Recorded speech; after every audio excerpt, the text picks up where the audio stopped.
Question number 30.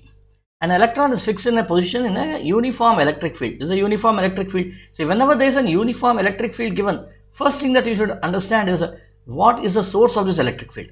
Positive charges, right? So, where is the positive charge? Positive charge is here. Only then you get an arrow like this. First, put the positive charge like this.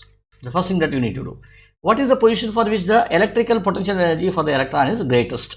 Okay, EPE. What is the formula for EPE? This should be K times, let us say this charge is Q here, Q times, and this charge is minus E here, divided by R, minus E, minus KQE divided by R over here. Now what is he asking? When will this be larger? Okay, when will EPE be larger? See here, K is unchangeable, Q is unchangeable, E is unchangeable. You have only EPE is now proportional to 1 by R with a negative sign here. As the value of R increases, okay, then what can happen? The EPE will reduce definitely, but since you have a negative value over here, EPE will increase, right? What is being asked is greatest, which means largest distance from the line of charge, which is this. This is the point D. So D is the right answer.